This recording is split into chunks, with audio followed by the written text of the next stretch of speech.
નમસ્કાર, ગ્રીન કિચનમાં આપનું સ્વાગત છે। YouTube પર ગુજરાતીમાં માહિતી આપતી સૌપ્રથમ વિડિયો રેસિપી ચેનલ એટલે ગ્રીન કિચન। નમસ્કાર મિત્રો, ગ્રીન કિચનમાં આજે આપણે સાબુદાણાની ફરાળી ખીચડી બનાવીશું। આ માટે 1 કપ સાબુદાણા લઈશું અને તેને સારી રીતે ધોઈ અને અડધા કપ પાણીમાં પલાળીશું। ઘણા લોકોને સાબુદાણા ચીકણા પડી જતા હોય છે, એવો પ્રોબ્લેમ થાય છે, તો આ માટે સાબુદાણા હોય તેનાથી અડધા ભાગનું પાણીમાં તેને પલાળવા 4 થી 5 કલાક તેને પલાળવાથી તે એકદમ સોફ્ટ થઈ જાય છે। જો આ રીતે દબાવવાથી ખ્યાલ આવી જશે કે સાબુદાણા પલળી ગયા છે। સાબુદાણાના ભાગનું મીઠું નાખીશું, 1 ચમચી ખાંડ નાખીશું, અડધી ચમચી મરીનો પાવડર છે તે નાખીશું અને તેને આ રીતે હલાવી લઈશું।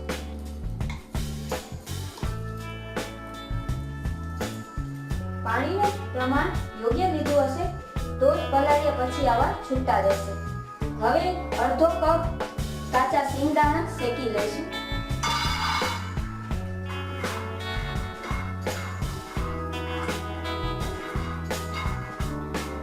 કાચા સિંગદાણા શેકાતા બહુ વાર નહીં લાગે, થોડા ફાસ્ટ ગેસમાં શેકી લઈશું। જો સિંગદાણા ક્રેક થવા લાગ્યા છે, તે શેકાઈ રહ્યા છે, તે સારી રીતે શેકાઈ રહ્યા છે। હવે ગેસ બંધ કરીશું। હવે આ શેકેલા સિંગદાણા ઠંડા પડે એટલે તેમાંથી કરકરો ભૂકો તૈયાર કરીશું। શેકેલા સિંગદાણાનો કરકરો ભૂકો તૈયાર થઈ ગયો છે। હવે તેને સાબુદાણા સાથે મિક્સ કરીશું।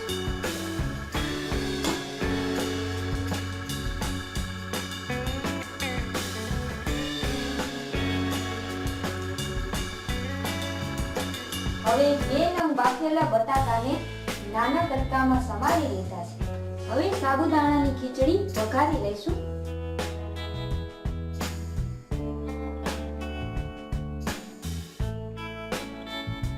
આ માટે 2 ચમચા જેટલું તેલ લઈશું, તેને ગરમ થવા દઈશું। હવે તેમાં 1 ચમચી જીરું શેકી લઈશું। હવે તેમાં 2 નંગ લીલા સમારેલા મરચાં નાખીશું, સમારેલા બટાકા નાખીશું,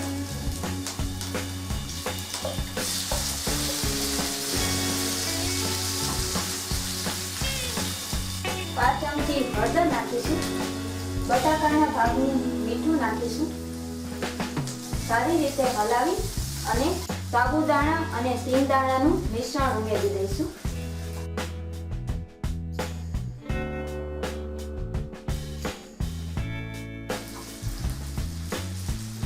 હવે ગેસ ધીમો કરીશું।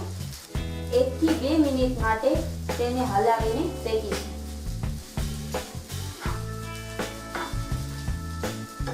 2 મિનિટ શેકી લીધા બાદ આ રીતે ઢાંકણ ઢાંકી અને ધીમા તાપે 2 મિનિટ કૂક થવા દઈશું। 2 મિનિટ થઈ ગઈ છે। ફરી સાબુદાણા અને બટાકાને આ રીતે ધીમે ધીમે હલાવતા જઈ અને શેકીશું કે જ્યાં સુધી સાબુદાણાનો ટ્રાન્સપરન્ટ કલર દેખાશે અને તેલ થોડું ઉપર તરતું દેખાશે ત્યાં સુધી તેને કૂક કરીશું, ત્યારે આપણી ખીચડી તૈયાર થઈ જશે।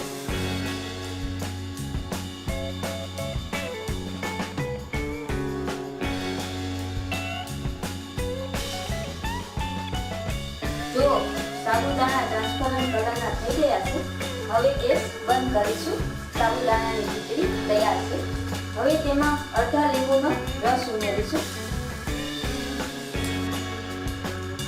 સમારેલી કોથમીર ઉમેરીશું,